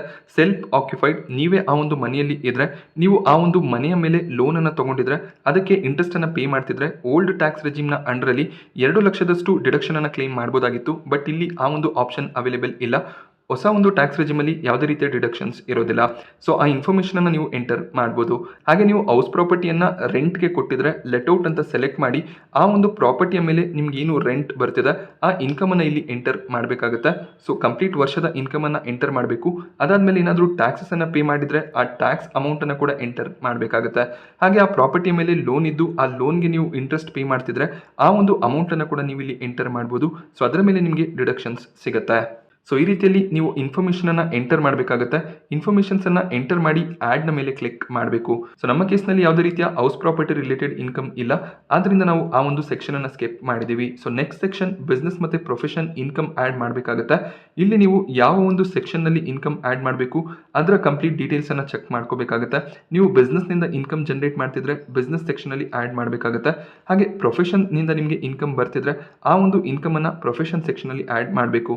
ನಿಮಗೆ ಗೂಡ್ಸ್ ಕ್ಯಾರೇಜ್ ಬಿಸ್ನೆಸ್ ಇದ್ರೆ ಅದರಿಂದ ಇನ್ಕಮ್ ಬರ್ತಿದ್ರೆ 44AE ಸೆಕ್ಷನ್ ಅಲ್ಲಿ ಅದನ್ನ ಎಂಟರ್ ಮಾಡಬೇಕಾಗುತ್ತೆ. ಸೊ ಬಿಸ್ನೆಸ್ ನಿಂದ ಇನ್ಕಮ್ ಬರ್ತಿದ್ರೆ ಅದು 44AD ಆಗಿರುತ್ತೆ. ಸೊ ಇಲ್ಲಿ ನಿಮ್ಮ ಬಿಸ್ನೆಸ್ ನೇಮ್ ಅನ್ನು ನೀವು ಎಂಟರ್ ಮಾಡಬೇಕು. ಬಿಸ್ನೆಸ್ ಕೋಡ್ ನ ಅಂಡರ್ ಅಲ್ಲಿ ಸಾಕಷ್ಟು ಆಪ್ಷನ್ಸ್ ಅವೈಲೇಬಲ್ ಇರುತ್ತೆ. ಅದರಲ್ಲಿ ನೀವು ಯಾವ ಒಂದು ಬಿಸ್ನೆಸ್ ಮಾಡ್ತಿದ್ದೀರಾ ಆ ಒಂದು ಆಪ್ಷನ್ ನೀವು ಸೆಲೆಕ್ಟ್ ಮಾಡ್ಕೋಬೇಕು. ಕರೆಕ್ಟ್ ಆಪ್ಷನ್ ಅನ್ನ ಸೆಲೆಕ್ಟ್ ಮಾಡ್ಕೊಂಡು ಒಂದು ಡಿಸ್ಕ್ರಿಪ್ಷನ್ ಬೇಕಿದ್ರೆ ಆಡ್ ಮಾಡ್ಕೊಳ್ಳಿ. ಅದಾದ್ಮೇಲೆ ಆ ಬಿಸ್ನೆಸ್ ಅನ್ನ ಆಡ್ ಮಾಡಬೇಕಾಗುತ್ತೆ. ನೀವು ಬ್ಯಾಂಕ್ ಅಕೌಂಟ್ ನಿಂದ ಆ ಒಂದು ಇನ್ಕಮ್ ಅನ್ನ ಜನರೇಟ್ ಮಾಡ್ತಿದ್ರೆ ಅದನ್ನ E1A ಸೆಕ್ಷನ್ ನ ಅಂಡರ್ ಅಲ್ಲಿ ಆಡ್ ಮಾಡಬೇಕಾಗುತ್ತೆ. ಹಾಗೆ 2 ಕೋಟಿವರೆಗೂ ಟ್ರಾನ್ಸಾಕ್ಷನ್ಸ್ ಅನ್ನು ನೀವು ತೋರಿಸಬಹುದಾಗುತ್ತೆ. ನಿಮ್ಮ ಟೋಟಲ್ ಇನ್ಕಮ್ 95% ನಷ್ಟು ಆನ್ಲೈನ್ ನಿಂದ ಬರ್ತಿದ್ದು ಕೇವಲ 5% ಕ್ಯಾಶ್ ನಿಂದ ಬಂದಿದ್ರೆ ನೀವು 3 ಕೋಟಿವರೆಗೂ ಟ್ರಾನ್ಸಾಕ್ಷನ್ಸ್ ಗಳನ್ನ ತೋರಿಸಬಹುದಾಗುತ್ತೆ. ಬಟ್ ಕ್ಯಾಶ್ನಿಂದ 5%ಗೂ ಹೆಚ್ಚಿನ ಇನ್ಕಮ್ ಬಂದಿದ್ರೆ ಕೇವಲ 2 ಕೋಟಿ ಟ್ರಾನ್ಸಾಕ್ಷನ್ಸ್ ಅನ್ನ ಮಾತ್ರ ತೋರಿಸ್ಬೋದು. ಎಕ್ಸಾಂಪಲ್ಗೆ ನಾನಿಲ್ಲಿ ಬ್ಯಾಂಕ್ ಅಕೌಂಟ್ನಿಂದ ಬಂದಂಥ ಇನ್ಕಮ್ 20 ಲಕ್ಷ ಎಂಟರ್ ಮಾಡ್ತೀನಿ. ಹಾಗೆಯೇ ಕ್ಯಾಶ್ ರಿಸಿಪ್ಟ್ ಇನ್ಕಮ್ ಅನ್ನು ಕೂಡ ನಾನು ಎಂಟರ್ ಮಾಡ್ತೀನಿ. ಸೊ ಕ್ಯಾಶ್ ರಿಸಿಪ್ಟ್ನಿಂದ ಒಂದು 5 ಲಕ್ಷ ಬಂದಿದೆ ಅಂತ ಅನ್ಕೊಳ್ಳಿ. ಸೊ ಆ ಒಂದು ಇನ್ಕಮ್ ಅನ್ನು ನಾನಿಲ್ಲಿ ಎಂಟರ್ ಮಾಡ್ತೀನಿ. ಈಗ ನಮ್ಮ ಟೋಟಲ್ ಇನ್ಕಮ್ ಏನಿದೆ ಅದು 25 ಲಕ್ಷ ಆಯಿತು. ಸೊ ಈ 25 ಲಕ್ಷದ ಟೋಟಲ್ ಟ್ರಾನ್ಸಾಕ್ಷನ್ಸ್ ಅನ್ನು ನಾವು ತೋರಿಸಿರ್ತೀವಿ. ಅದರಲ್ಲಿ ನಮ್ಮ ಇನ್ಕಮ್ ಏನಿದೆ ಅದನ್ನು ನಾವು ಎಂಟರ್ ಮಾಡಬೇಕಾಗುತ್ತೆ. ಬ್ಯಾಂಕ್ ಅಕೌಂಟ್ನಲ್ಲಿ ಬಂದಂಥ ಅಮೌಂಟ್ಗೆ ಅಟ್ಲೀಸ್ಟ್ 6% ನಷ್ಟು ಇನ್ಕಮ್ ಅನ್ನು ನಾವಿಲ್ಲಿ ತೋರಿಸಬೇಕಾಗುತ್ತೆ.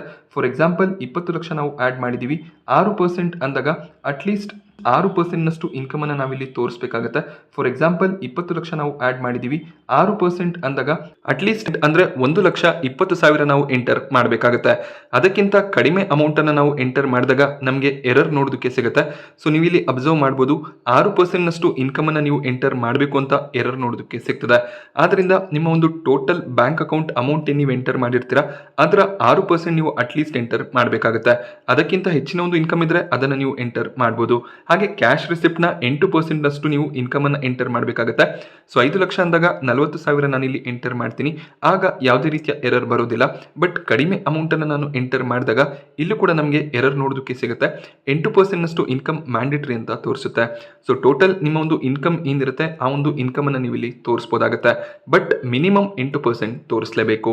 ಸೊ ಈ ರೀತಿಯಲ್ಲಿ ನೀವು ನಿಮ್ಮ ಇನ್ಕಮ್ ಅನ್ನು ಆಡ್ ಮಾಡಬಹುದಾಗುತ್ತೆ. ಸೊ ನೆಕ್ಸ್ಟ್ ಪ್ರೊಫೆಷನ್ ನಿಂದ ನಿಮ್ಮ ಇನ್ಕಮ್ ಜನರೇಟ್ ಆಗಿದ್ರೆ ಪ್ರೊಫೆಷನ್ ಅನ್ನು ಕೂಡ ನೀವು ಬಿಸ್ನೆಸ್ ನ ರೀತಿಯಲ್ಲೇ ಆಡ್ ಮಾಡಬೇಕಾಗುತ್ತೆ. ನಮ್ಮ ಕೇಸ್ನಲ್ಲಿ ಅದು ಫ್ರೀ ಫಿಲ್ ಆಗಿದೆ. ಫ್ರೀ ಫಿಲ್ ಆಗಿಲ್ಲ ಅಂದ್ರೆ ನಿಮ್ಗೆ ಇಲ್ಲಿ ಆಪ್ಷನ್ ಅವೈಲೇಬಲ್ ಇರುತ್ತೆ. ನೀವು ಪ್ರೊಫೆಷನ್ ಅನ್ನು ಆಡ್ ಮಾಡ್ಕೋಬಹುದು. ನೀವು ಡಾಕ್ಟರ್ ಆಗಿರ್ಬೋದು, ಟೀಚರ್, ಲೆಕ್ಚರರ್, ಆಕ್ಟರ್ ಅಥವಾ ಯೂಟ್ಯೂಬ್ ಇನ್ಫ್ಲೂಯೆನ್ಸರ್ ಆಗಿದ್ರೆ ನಿಮಗೆ ಆ ಪ್ರೊಫೆಷನ್ ನಿಂದ ಅಮೌಂಟ್ ಬರ್ತಿದ್ರೆ ಆ ಡೀಟೇಲ್ಸ್ ಅನ್ನ ಪ್ರೊಫೆಷನ್ ಸೆಕ್ಷನ್ ನ ಅಂಡರ್ ಅಲ್ಲಿ ಎಂಟರ್ ಮಾಡಬೇಕಾಗುತ್ತೆ. ಇಲ್ಲೂ ಕೂಡ 2 ಕಂಡೀಷನ್ಸ್ ನಮಗೆ ನೋಡೋದಕ್ಕೆ ಸಿಗುತ್ತೆ. ನಿಮ್ಮ ಟೋಟಲ್ ಟ್ರಾನ್ಸಾಕ್ಷನ್ ಅಮೌಂಟ್ ಏನಿದೆ ಅದರಲ್ಲಿ 95% ನಷ್ಟು ನಿಮಗೆ ಬ್ಯಾಂಕ್ ಅಕೌಂಟ್ ನಲ್ಲಿ ಚೆಕ್ ನ ಮೂಲಕ ಸಿಕ್ಕಿದ್ರೆ ನೀವು 75 ಲಕ್ಷದಷ್ಟು ಟ್ರಾನ್ಸಾಕ್ಷನ್ ಅಮೌಂಟ್ ಅನ್ನ ತೋರಿಸಬಹುದಾಗುತ್ತೆ. ಹಾಗೆ 5%ಗೂ ಹೆಚ್ಚಿನ ಕ್ಯಾಶ್ ರಿಸಿಪ್ಟ್ಸ್ ಇದ್ರೆ ಅಂದ್ರೆ 95%ಗೂ ಕಡಿಮೆ ಬ್ಯಾಂಕ್ ಅಕೌಂಟ್ ನಲ್ಲಿ ಕ್ರೆಡಿಟ್ ಆಗಿದ್ರೆ ಆ ಕೇಸ್ನಲ್ಲಿ ಕೇವಲ 50 ಲಕ್ಷದ ಟ್ರಾನ್ಸಾಕ್ಷನ್ಸ್ ಅನ್ನ ಮಾತ್ರ ತೋರಿಸಬಹುದಾಗುತ್ತೆ. ಅದಕ್ಕಿಂತ ಹೆಚ್ಚಿನ ಅಮೌಂಟ್ಸ್ ಇದೆ ಅಂದಾಗ ನೀವು ITR 3 ಅನ್ನ ಫೈಲ್ ಮಾಡಬೇಕಾಗುತ್ತೆ. ಸೊ ಇಲ್ಲೂ ಕೂಡ ಅಷ್ಟೇ ಅಕೌಂಟ್ ಚೆಕ್ ಪೇಮೆಂಟ್ ಹಾಗೆ ರಿಸಿಪ್ಟ್ ಆಫ್ ಕ್ಯಾಶ್ ಏನಿದೆ ಎರಡನ್ನು ಸೆಪರೇಟ್ ಆಗಿ ಎಂಟರ್ ಮಾಡಬೇಕಾಗುತ್ತೆ. ನಾನು ಅಕೌಂಟ್ನ ಮೂಲಕ 5 ಲಕ್ಷ ಅಮೌಂಟ್ ಬಂದಿದ್ರೆ ಅದನ್ನು ಎಂಟರ್ ಮಾಡ್ತೀನಿ. ಹಾಗೆಯೇ ಕ್ಯಾಶ್ ರಿಸಿಪ್ಟ್ ನಿಂದ ಕೂಡ ಅಮೌಂಟ್ ಏನು ಬಂದಿರುತ್ತೆ ಅದನ್ನು ಎಂಟರ್ ಮಾಡ್ತೀನಿ. ನೀವು ಬ್ಯಾಂಕ್ ಸ್ಟೇಟ್ಮೆಂಟ್ ಅಥವಾ AIS ರೆಫರ್ ಮಾಡಿ ಈ ಅಮೌಂಟ್ಸ್ ಅನ್ನ ಎಂಟರ್ ಮಾಡಬೇಕಾಗುತ್ತೆ. ಕ್ಯಾಶ್ ರಿಸಿಪ್ಟ್ಸ್ 1 ಲಕ್ಷ ನಾನು ಹಾಕಿದ್ದೀನಿ. ಇಲ್ಲಿ 50% ನಷ್ಟು ನಿಮ್ಮ ಟ್ರಾನ್ಸಾಕ್ಷನ್ ಅಮೌಂಟ್ನ ಮೇಲೆ ನೀವು ಇನ್ಕಮ್ ತೋರಿಸಲೇಬೇಕಾಗುತ್ತೆ. ನಾವು ಟೋಟಲ್ 6 ಲಕ್ಷ ಆ್ಯಡ್ ಮಾಡಿದ್ದೀವಿ. ಸೊ ಮಿನಿಮಮ್ 3 ಲಕ್ಷ ನಿಮ್ಮ ಇನ್ಕಮ್ ಆಗಿ ನೀವು ತೋರಿಸಬೇಕು. ಮಿಕ್ಕ ಅಮೌಂಟ್ ಏನಿದೆ ನಿಮ್ಮ ಖರ್ಚು ವೆಚ್ಚ ಆಗಿರುತ್ತೆ. ಬಟ್ ಅಟ್ಲೀಸ್ಟ್ 50% ನೀವು ತೋರಿಸಲೇಬೇಕಾಗುತ್ತೆ. 50% ಗಿಂತ ಕಡಿಮೆ ತೋರಿಸಿದಾಗ ಇಲ್ಲೂ ಕೂಡ ನಮಗೆ ಎರರ್ ನೋಡೋದಕ್ಕೆ ಸಿಗುತ್ತೆ. ಅಟ್ಲೀಸ್ಟ್ 50% ಗ್ರಾಸ್ ರಿಸಿಪ್ಟ್ ಅನ್ನ ತೋರಿಸಬೇಕು ಅಂತ. ಸೊ ಇಲ್ಲೂ ಕೂಡ ಕೇರ್ಫುಲ್ ಆಗಿ ನೀವು ಡೇಟಾವನ್ನ ಎಂಟರ್ ಮಾಡಬೇಕಾಗುತ್ತೆ. 50%ಗೂ ಹೆಚ್ಚಾಗಿದ್ರೆ ಅದನ್ನ ನೀವು ಎಂಟರ್ ಮಾಡಬೇಕು. ಇಲ್ಲ ಅಟ್ಲೀಸ್ಟ್ 50% ಎಂಟರ್ ಮಾಡಬೇಕಾಗುತ್ತೆ. ಸೊ ಬಿಸ್ನೆಸ್ ರಿಸಿಪ್ಟ್ ನಲ್ಲಿ ಆನ್ಲೈನ್ ನ ಮೂಲಕ ಬಂದಂತ ಇನ್ಫಾರ್ಮೇಶನ್ ಅವೈಲೇಬಲ್ ಇರುತ್ತೆ. ಅದನ್ನ ನೀವು ಚೆಕ್ ಮಾಡಿ ಅದನ್ನ ಎಂಟರ್ ಮಾಡಬಹುದಾಗುತ್ತೆ. ಸೊ ನಾವಿಲ್ಲಿ ನಮ್ಮ ಟೋಟಲ್ ಅಮೌಂಟನ್ನು ಎಂಟರ್ ಮಾಡಿದ್ದೀವಿ. ಇದರ ಮೇಲೆ ನಮಗೆ ಏನು ಇನ್ಕಮ್ ಬಂದಿದೆ ಖರ್ಚು ವೆಚ್ಚ ಎಲ್ಲ ಹೋಗಿ ಅದನ್ನು ಎಂಟರ್ ಮಾಡಬೇಕಾಗುತ್ತೆ. ನಮ್ಮ ಕೇಸ್ನಲ್ಲಿ ಅದು 1,80,000 ಆಗಿದೆ. ಸೊ ಅದನ್ನು ನಾನು ಎಂಟರ್ ಮಾಡಿ ಆ್ಯಡ್ನ ಮೇಲೆ ಕ್ಲಿಕ್ ಮಾಡ್ತೀನಿ. ನಮ್ಮ ಟೋಟಲ್ ಪ್ರೊಫೆಷ್ನಲ್ ಇನ್ಕಮ್ ಏನಿದೆ ಅದು ಆ್ಯಡ್ ಆಗುತ್ತೆ. ಸೊ ಪ್ರೊಫೆಷನಲ್ ಇನ್ಕಮ್ ಈಗ ಆ್ಯಡ್ ಆಗಿದೆ. ಆ ಡೀಟೇಲ್ಸನ್ನು ಕೂಡ ನೀವು ಇಲ್ಲಿ ನೋಡ್ಬೋದಾಗುತ್ತೆ. ಅದಾದಮೇಲೆ ಅದರ್ ಸೋರ್ಸಿಂದ ಅಂದರೆ ನಿಮಗೆ ಟ್ಯಾಕ್ಸ್ ರೀಫಂಡಿಂದ ಆಗಿರ್ಬೋದು, ಡಿವಿಡೆಂಡ್ ಆಗಿರ್ಬೋದು, ಬ್ಯಾಂಕಿಂದ ಇಂಟ್ರೆಸ್ಟ್ಸ್ ಆಗಿರ್ಬೋದು, ಆ ಎಲ್ಲ ಇನ್ಕಮ್ ಏನಿದೆ ಅದು ಅದರ್ ಸೋರ್ಸ್ ಇನ್ಕಮ್ ಆಗಿರುತ್ತೆ. ಆ ಡೀಟೇಲ್ಸ್ ಕೂಡ AIS ಅಲ್ಲಿ ಅವೈಲೇಬಲ್ ಇರುತ್ತೆ. ಅದನ್ನು ಚೆಕ್ ಮಾಡ್ಕೊಳ್ಳಿ, ಅದನ್ನು ಕನ್ಫರ್ಮ್ ಮಾಡ್ಕೋಬೇಕಾಗುತ್ತೆ. ಹಾಗೆ ಇಲ್ಲಿ ಏನಾದರೂ ಚೇಂಜಸ್ ಇದ್ದರೆ ಅದನ್ನು ನೀವು ಎಡಿಟ್ ಕೂಡ ಮಾಡ್ಕೋಬೋದು. AISನಲ್ಲಿ ಕನ್ಫರ್ಮ್ ಮಾಡಿಕೊಂಡು ಇನ್ಫಾರ್ಮೇಷನನ್ನು ಎಂಟರ್ ಮಾಡಿ. ಅದಾದಮೇಲೆ ನಮಗೆ ಟೋಟಲ್ ಗ್ರಾಸ್ ಇನ್ಕಮ್ ನೋಡೋದಕ್ಕೆ ಸಿಗುತ್ತೆ, ಅದನ್ನು ಕನ್ಫರ್ಮ್ ಮಾಡ್ಕೋಬೇಕಾಗತ್ತೆ. ಸೊ ಈಗ ನಮ್ಮ ಗ್ರಾಸ್ ಟೋಟಲ್ ಇನ್ಕಮ್ ಕೂಡ ಕನ್ಫರ್ಮ್ ಆಗಿದೆ. ಇದಾದಮೇಲೆ ನೆಕ್ಸ್ಟ್ ಎಕ್ಸೆಂಪ್ಟ್ ಇನ್ಕಮ್ಸ್ ಏನಿದೆ ಅದನ್ನು ನಾವು ಎಂಟರ್ ಮಾಡಬೇಕು. ಈ ಸೆಕ್ಷನ್ ತುಂಬಾ ಇಂಪಾರ್ಟೆಂಟ್ ಆಗಿರುತ್ತೆ. ತುಂಬ ಜನ ಈ ಸೆಕ್ಷನನ್ನು ಸ್ಕಿಪ್ ಮಾಡ್ತೀರಾ. ನಿಮಗೆ ಕೊನೆಯದಾಗಿ ITR ವೆರಿಫೈ ಮಾಡಬೇಕಾದ್ರೆ ಎರರ್ಸ್ ಬರುತ್ತೆ. ಈ ಸೆಕ್ಷನ್ನಲ್ಲಿ ರೆಡ್ ಕ್ರಾಸ್ ಮಾರ್ಕ್ಸ್ ಏನಿದೆ ಮ್ಯಾಂಡೇಟರಿ ಫೀಲ್ಡ್ಸ್, ಆ ಫೀಲ್ಡ್ಸನ್ನು ನಾವು ಎಂಟರ್ ಮಾಡಬೇಕು. ಅಲ್ಲಿ ಏನು ವ್ಯಾಲ್ಯೂ ಇಲ್ಲ ಅಂದಾಗ ಅಟ್ಲೀಸ್ಟ್ 0 ಆದರೂ ನಾವು ಎಂಟರ್ ಮಾಡಬೇಕಾಗತ್ತೆ. ಕ್ರೆಡಿಟ್ಸ್ ಇದ್ದರೆ, ಇನ್ವೆಂಟರೀಸ್ ಇದ್ದರೆ, ಕ್ಯಾಶ್ ಇನ್ ಹ್ಯಾಂಡ್ಸ್ ಇದ್ದರೆ ಅದನ್ನು ನೀವು ಇಲ್ಲಿ ಎಂಟರ್ ಮಾಡಬೇಕಾಗತ್ತೆ. ಬಿಸ್ನೆಸ್ನಿಂದ ಏನಾದರೂ ಕ್ಯಾಶ್ ಮಿಕ್ಕಿದ್ರೆ ಆ ಅಮೌಂಟನ್ನು ಕೂಡ ನೀವು ಇಲ್ಲಿ ಎಂಟರ್ ಮಾಡಬೇಕು. ಈ ಎಕ್ಸೆಂಪ್ಟ್ ಇನ್ಕಮ್ ಏನಿದೆ ಇದರ ಮೇಲೆ ಯಾವುದೇ ರೀತಿಯ ಟ್ಯಾಕ್ಸಸ್ ಇರೋದಿಲ್ಲ. ಸೊ ಕೇರ್ಫುಲ್ ಆಗಿ ಡೀಟೇಲ್ಸನ್ನು ಇಲ್ಲಿ ಎಂಟರ್ ಮಾಡಬೇಕು. ನಮ್ಮ ಕೇಸ್ನಲ್ಲಿ ಅಡ್ವಾನ್ಸಸ್ 2.5 ಲಕ್ಷ ಇದೆ. ಸೊ ಅದನ್ನು ನಾನು ಇಲ್ಲಿ ಎಂಟರ್ ಮಾಡ್ತಾ ಇದ್ದೀನಿ. ಸೊ ಈ ಇನ್ಕಮ್ ಆ್ಯಡ್ ಮಾಡಿದ್ಮೇಲೆ ನಮ್ಮ ಟೋಟಲ್ ಅಸೆಟ್ಸ್ ನಮಗೆ ನೋಡೋದಕ್ಕೆ ಸಿಗುತ್ತೆ. ಸೊ ಟೋಟಲ್ ಎಲ್ಲ ಇನ್ಫಾರ್ಮೇಷನ್ ನೀವು ಆ್ಯಡ್ ಮಾಡಿದ್ಮೇಲೆ ಆ್ಯಡ್ನ ಮೇಲೆ ಕ್ಲಿಕ್ ಮಾಡಬೇಕು. ಸೊ ಇಲ್ಲಿ ಸನ್ರಿ ಡೆಪ್ಟರ್ಸ್ ನಾನು ಏನು ಎಂಟರ್ ಮಾಡಿಲ್ಲ, ಮ್ಯಾಂಡೇಟರಿ ಫೀಲ್ಡ್ ಆಗಿದೆ. ಸೊ 0 ಎಂಟರ್ ಮಾಡಬೇಕಾಗುತ್ತೆ. ಸೊ ಎಲ್ಲ ಡೀಟೇಲ್ಸ್ ಎಂಟರ್ ಮಾಡಿದ್ಮೇಲೆ ಆ್ಯಡ್ ಮೇಲೆ ಕ್ಲಿಕ್ ಮಾಡಬೇಕು. ನಮ್ಮ ಟೋಟಲ್ ಅಸೆಟ್ಸ್ ಇಲ್ಲಿ ನೋಡೋದಕ್ಕೆ ಸಿಗುತ್ತೆ. ಸೊ ನೆಕ್ಸ್ಟ್ ನೀವು GST ನಂಬರ್ ರಿಜಿಸ್ಟರ್ ಮಾಡ್ಕೊಂಡಿದ್ರೆ ಆ ಡೀಟೇಲ್ಸನ್ನು ಕೂಡ ಇಲ್ಲಿ ಎಂಟರ್ ಮಾಡಬೇಕಾಗುತ್ತೆ. ನಿಮ್ಮ ಒಂದು GST ನಂಬರ್ ಏನಿರುತ್ತೆ ಆ ನಂಬರನ್ನು ನೀವು ಎಂಟರ್ ಮಾಡಬೇಕು. ಹಾಗೆ total GST transaction sale value ಏನಿರುತ್ತೆ ಆ ವ್ಯಾಲ್ಯೂವನ್ನು ಎಂಟರ್ ಮಾಡಬೇಕಾಗುತ್ತೆ. ಸೊ ನಿಮ್ಮ ಒಂದು ಪರ್ಟಿಕ್ಯುಲರ್ GST ರಿಸಿಪ್ಟ್ಸ್ ಏನಿರುತ್ತೆ ಅದರ ಟೋಟಲ್ ಇನ್ಕಮನ್ನು ಕರೆಕ್ಟಾಗಿ ಎಂಟರ್ ಮಾಡಬೇಕಾಗುತ್ತೆ. ಸೊ ಆಲ್ರೆಡಿ ಎಲ್ಲ ಡೀಟೇಲ್ಸ್ ಇನ್ಕಮ್ ಟ್ಯಾಕ್ಸ್ ಡಿಪಾರ್ಟ್ಮೆಂಟ್ನ ಬಳಿಯಲ್ಲಿ ಇರುತ್ತೆ. ಸೊ ಕರೆಕ್ಟಾಗಿ ಇನ್ಫಾರ್ಮೇಷನನ್ನು ನೀವು ಎಂಟರ್ ಮಾಡಬೇಕು. ಸೊ ಅದಾದಮೇಲೆ ಎಕ್ಸೆಂಪ್ಟ್ ಇನ್ಕಮ್, ಈ ಒಂದು ಕೇಸ್ನಲ್ಲಿ ನೀವು PPF ಅಲ್ಲಿ ಇನ್ವೆಸ್ಟ್ಮೆಂಟ್ ಮಾಡಿ ಲಮ್ಸಮ್ ಅಮೌಂಟ್ ಬಂದಿದ್ರೆ ಸೊ ಆ ಅಮೌಂಟ್ಸ್ ಟ್ಯಾಕ್ಸೇಬಲ್ ಆಗಿರೋದಿಲ್ಲ. ಅದನ್ನು ನೀವು ಇಲ್ಲಿ ಎಕ್ಸೆಂಪ್ಟ್ ಇನ್ಕಮ್ನ ರೀತಿಯಲ್ಲಿ ಎಂಟರ್ ಮಾಡಬೇಕು. ಸೊ ಈ ಒಂದು ಇನ್ಫಾರ್ಮೇಷನ್ ಪ್ರೊವೈಡ್ ಮಾಡೋದು ಕೂಡ ಇಂಪಾರ್ಟೆಂಟ್ ಆಗುತ್ತೆ. ತುಂಬಾ ದೊಡ್ಡ ಲಮ್ಸಮ್ ಅಮೌಂಟ್ ಬಂದಾಗ ಅದನ್ನು IT ಡಿಪಾರ್ಟ್ಮೆಂಟ್ಗೆ ನಾವು ಡಿಸ್ಕ್ಲೋಸ್ ಮಾಡಬೇಕಾಗತ್ತೆ. ಸೊ ಎಲ್ಲ ಡೀಟೇಲ್ಸನ್ನು ಎಂಟರ್ ಮಾಡಿ ಕನ್ಫರ್ಮ್ ಮಾಡಿದಾಗ ನೆಕ್ಸ್ಟ್ ಟೋಟಲ್ ಡಿಡಕ್ಷನನ್ನು ಆ್ಯಡ್ ಮಾಡೋದಕ್ಕೆ ಕೇಳುತ್ತೆ. ನಮ್ಮ ಕೇಸ್ನಲ್ಲಿ ಯಾವುದೇ ರೀತಿಯ ಡಿಡಕ್ಷನ್ಸ್ ಸಿಗೋದಿಲ್ಲ. ನೀವು ಸೆಂಟ್ರಲ್ ಗೌರ್ಮೆಂಟ್ ಎಂಪ್ಲಾಯಿ ಆಗಿದ್ರೆ NPSನ ಮೇಲೆ ಡಿಡಕ್ಷನ್ಸ್ ಅನ್ನು ಕ್ಲೇಮ್ ಮಾಡಬಹುದಾಗುತ್ತೆ. ಬಟ್ ಬೇರೆ ಯಾವುದೇ ರೀತಿಯ ಡಿಡಕ್ಷನ್ಸ್ ಸಿಗೋದಿಲ್ಲ. ಓಲ್ಡ್ ಟ್ಯಾಕ್ಸ್ ರೆಜಿಮಲ್ಲಿ ನೀವು ಟ್ಯಾಕ್ಸ್ ಫೈಲಿಂಗ್ ಅನ್ನು ಮಾಡ್ತಿದ್ರೆ ನಿಮಗೆ ಸಾಕಷ್ಟು ಎಕ್ಸೆಂಪ್ಷನ್ಸ್ಗಳು ಸಿಗ್ತಿತ್ತು. ATC, ATD, ATE ಈ ರೀತಿಯ ಸೆಕ್ಷನ್ಸ್ಗಳಲ್ಲಿ ಸಾಕಷ್ಟು ಎಕ್ಸೆಂಪ್ಷನ್ಸ್ ಅನ್ನು ಕ್ಲೇಮ್ ಮಾಡಬಹುದಾಗಿತ್ತು. ಸೊ ಸ್ಟಿಲ್ ನೀವು ಓಲ್ಡ್ ಟ್ಯಾಕ್ಸ್ ರೆಜಿಮನ್ನು ಸೆಲೆಕ್ಟ್ ಮಾಡಿಕೊಂಡ್ರೆ ಈ ಎಲ್ಲ ಎಕ್ಸೆಂಪ್ಷನ್ಸ್ಗಳನ್ನು ತೊಗೋಬೋದಾಗುತ್ತೆ. ನಿಮಗೆ ಸಾಕಷ್ಟು ಎಕ್ಸೆಂಪ್ಷನ್ಸ್ ಇಲ್ಲಿ ಅವೈಲೇಬಲ್ ಇರುತ್ತೆ. ನೀವು ಯಾವ ಒಂದು ಎಕ್ಸೆಂಪ್ಷನ್ ತೊಗೋಬೇಕು ಅಂತ ಇದ್ದೀರಾ ಅದನ್ನು ಕ್ಲಿಕ್ ಮಾಡಿ ಆ ಇನ್ಫಾರ್ಮೇಷನನ್ನು ಎಂಟರ್ ಮಾಡ್ಬೋದಾಗುತ್ತೆ. ಬಟ್ ಹೊಸ ಒಂದು ಟ್ಯಾಕ್ಸ್ ರೆಜಿಮಲ್ಲಿ ಯಾವುದೇ ರೀತಿಯ ಎಕ್ಸೆಂಪ್ಷನ್ಸ್ ಇರೋದಿಲ್ಲ. ಸೊ ನಮ್ಮ ಟೋಟಲ್ ಡಿಡಕ್ಷನ್ 0 ಆಗಿದೆ. ಸೊ ಎಲ್ಲ ಇನ್ಫಾರ್ಮೇಷನ್ ಎಂಟರ್ ಮಾಡಿದ್ಮೇಲೆ ನಾವು ಟೋಟಲ್ ಏನು ಟ್ಯಾಕ್ಸ್ ಪೇ ಮಾಡಿರ್ತೀವಿ ಅದರ ಡೀಟೇಲ್ಸನ್ನು ಕನ್ಫರ್ಮ್ ಮಾಡಬೇಕಾಗುತ್ತೆ. ಸೊ ನಮ್ಮ ಕೇಸ್ನಲ್ಲಿ ನಾವು ಟೋಟಲ್ 34,000ದಷ್ಟು ಟ್ಯಾಕ್ಸನ್ನು ಪೇ ಮಾಡಿದ್ದೀವಿ. ಆ ಡೀಟೇಲ್ಸ್ ಇಲ್ಲಿ ನೋಡೋದಕ್ಕೆ ಸಿಗ್ತದೆ. ಸೊ ಇದನ್ನು ನೀವು ಫಾರ್ಮ್ 26AS ನಲ್ಲಿ ಕನ್ಫರ್ಮ್ ಮಾಡ್ಕೋಬೋದಾಗುತ್ತೆ. ಸೊ ನಾನಿಲ್ಲಿ ಕನ್ಫರ್ಮ್ನ ಮೇಲೆ ಕ್ಲಿಕ್ ಮಾಡ್ತಿದ್ದೀನಿ. ಸೊ ಟೋಟಲ್ ಟ್ಯಾಕ್ಸ್ ಪೇಡ್ ಕೂಡ ಕನ್ಫರ್ಮ್ ಆಗಿದೆ. ಇನ್ನೇನಾದರೂ ಟ್ಯಾಕ್ಸ್ ಲೈಬಿಲಿಟಿ ಇದೆಯಾ ಅದನ್ನು ನಾವು ಚೆಕ್ ಮಾಡ್ಕೋಬೇಕಾಗತ್ತೆ. ಸೊ ನಮ್ಮ ಒಂದು ಕೇಸ್ನಲ್ಲಿ ಯಾವುದೇ ರೀತಿಯ ಟ್ಯಾಕ್ಸ್ ಲೈಬಿಲಿಟಿ ಇಲ್ಲ. ಸೊ ನಿಮ್ಮ ಕೇಸ್ನಲ್ಲಿ ಏನಾದರೂ ಟ್ಯಾಕ್ಸ್ ಲೈಬಿಲಿಟಿ ಇದ್ದರೆ ನೀವು ಟ್ಯಾಕ್ಸನ್ನು ಪೇ ಮಾಡಬೇಕಾಗತ್ತೆ. ಸೊ ನೀವು ಆನ್ಲೈನ್ ಬ್ಯಾಂಕಿಂಗ್ನ ಮೂಲಕ, ಡೆಬಿಟ್ ಕಾರ್ಡ್ನ ಮೂಲಕ ಆ ಟ್ಯಾಕ್ಸನ್ನು ಪೇ ಮಾಡ್ಬೋದಾಗುತ್ತೆ. ಒಂದು ಚಲನ್ ಜನರೇಟ್ ಆಗುತ್ತೆ. ಆ ಒಂದು ಚಲನ್ ನಂಬರನ್ನು ನೀವು ಎಂಟರ್ ಮಾಡಿ ನಿಮ್ಮ ಟ್ಯಾಕ್ಸನ್ನು ಕ್ಲಿಯರ್ ಮಾಡ್ಕೋಬೋದು. ಅದಾದಮೇಲೆ ನೀವು ಪ್ರಿವ್ಯೂ ರಿಟರ್ನ್ನ ಮೇಲೆ ಕ್ಲಿಕ್ ಮಾಡ್ಬೋದಾಗುತ್ತೆ. ಸೊ ನಮ್ಮ ಒಂದು ಕೇಸ್ನಲ್ಲಿ ರೀಫಂಡ್ ನೋಡೋದಕ್ಕೆ ಸಿಗ್ತದೆ. ನಾವು ಆಲ್ರೆಡಿ ಟ್ಯಾಕ್ಸನ್ನು ಪೇ ಮಾಡಿದ್ದೀವಿ. ಹಾಗೆ ನಮ್ಮ ಟ್ಯಾಕ್ಸೇಬಲ್ ಇನ್ಕಮ್ ಕಡಿಮೆ ಇರೋದ್ರಿಂದ ರೀಫಂಡ್ ಸಿಗ್ತದೆ. ನೀವು ಆಲ್ರೆಡಿ ಏನು ಬ್ಯಾಂಕ್ ಡೀಟೇಲ್ಸನ್ನು ಎಂಟರ್ ಮಾಡಿರ್ತೀರಾ ಸೊ ಆ ಒಂದು ಬ್ಯಾಂಕ್ಗೆ ನಿಮ್ಮ ರೀಫಂಡ್ ಕ್ರೆಡಿಟ್ ಆಗುತ್ತೆ. ಸೊ ITR ಸಕ್ಸಸ್ಫುಲ್ ಆಗಿ ಪ್ರೋಸೆಸ್ ಆದಮೇಲೆ 1 ವಾರದ ಒಳಗಾಗಿ ಈ ಒಂದು ರೀಫಂಡನ್ನು ನೀವು ಎಕ್ಸ್ಪೆಕ್ಟ್ ಮಾಡ್ಬೋದಾಗುತ್ತೆ. ನಿಮ್ಮ ಒಂದು ITR ಅನ್ನು ವ್ಯಾಲಿಡೇಟ್ ಮಾಡಿ ವೆರಿಫಿಕೇಷನ್ಗೆ ನೀವು ಕಂಟಿನ್ಯೂ ಮಾಡಬೇಕಾಗುತ್ತೆ. ಸೊ ವೆರಿಫಿಕೇಷನ್ ತುಂಬಾ ಇಂಪಾರ್ಟೆಂಟ್ ಸ್ಟೆಪ್ ಆಗಿರುತ್ತೆ. Verify now, verify later option available ಇರುತ್ತೆ. But recommended verify now option ನೀವು ಸೆಲೆಕ್ಟ್ ಮಾಡಿ ವೆರಿಫಿಕೇಷನ್ ಅನ್ನು ಮಾಡ್ಕೊಳ್ಳೋದು. ಇಲ್ಲಿ ಸಾಕಷ್ಟು ಮೆಥಡ್ಸ್ ಇದೆ. ಆಧಾರ್ ನಂಬರ್ನ ಮೂಲಕ ನೀವು ವೆರಿಫಿಕೇಷನ್ ಅನ್ನು ಈಸಿಯಾಗಿ ಮಾಡಬಹುದಾಗುತ್ತೆ. ಅಷ್ಟೇ ಅಲ್ಲದೆ ನೆಟ್ ಬ್ಯಾಂಕಿಂಗ್, ಬ್ಯಾಂಕ್ ಅಕೌಂಟ್ ಹಾಗೆ ಡಿಮ್ಯಾಟ್ ಅಕೌಂಟ್ನಿಂದ ಕೂಡ ನೀವು ವೆರಿಫಿಕೇಷನ್ನ ಮಾಡಬಹುದಾಗುತ್ತೆ. ಇಲ್ಲಿ ನಾವು ಆಧಾರ್ನ ಮೂಲಕ ವೆರಿಫಿಕೇಷನನ್ನು ಮಾಡ್ತಾ ಇದ್ದೀವಿ.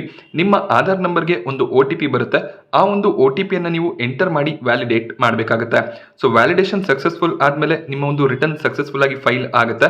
ಸೊ ನೀವು ಡ್ಯಾಶ್ಬೋರ್ಡ್ಗೆ ಹೋದಾಗ ನೀವು ಸಕ್ಸಸ್ಫುಲ್ ಆಗಿ ITR ಅನ್ನು ವೆರಿಫೈ ಮಾಡಿದ್ದೀರಾ ಅನ್ನುವಂಥ ಒಂದು ಇನ್ಫಾರ್ಮೇಷನ್ ನಿಮಗೆ ನೋಡೋದಕ್ಕೆ ಸಿಗುತ್ತೆ. ಅದಾದಮೇಲೆ ನಿಮ್ಮ ಒಂದು ITR ಏನಿದೆ ಅದು ಪ್ರೋಸೆಸ್ ಆಗುತ್ತೆ. ಸಕ್ಸಸ್ಫುಲ್ ಆಗಿ ಪ್ರೋಸೆಸ್ ಆದರೆ ನಿಮ್ಮ ಒಂದು ITR ಫೈಲಿಂಗ್ ಕಂಪ್ಲೀಟ್ ಆಗುತ್ತೆ. ಈ ಒಂದು ವಿಡಿಯೋ ನಿಮಗೆ ಇಷ್ಟ ಆಗಿದೆ ಅಂತ ಅನ್ಕೋತೀನಿ. ಈ ಇನ್ಫಾರ್ಮೇಷನ್ ಇಷ್ಟ ಆಗಿದ್ರೆ ವಿಡಿಯೋನ ಲೈಕ್ ಮಾಡಿ. ಹಾಗೆ ನೀವು ಇನ್ನೂ ಚಾನಲ್ಗೆ ಸಬ್ಸ್ಕ್ರೈಬ್ ಮಾಡ್ಕೊಂಡಿಲ್ಲ ಅಂದ್ರೆ ದಯವಿಟ್ಟು ಚಾನಲ್ನ ಸಬ್ಸ್ಕ್ರೈಬ್ ಮಾಡ್ಕೊಳ್ಳಿ. ಇದೇ ರೀತಿಯಲ್ಲಿ ನಿಮ್ಮ ಒಂದು ಸಪೋರ್ಟ್ ಅನ್ನು ಪ್ರೊವೈಡ್ ಮಾಡ್ತೀರಿ. Thank you friends.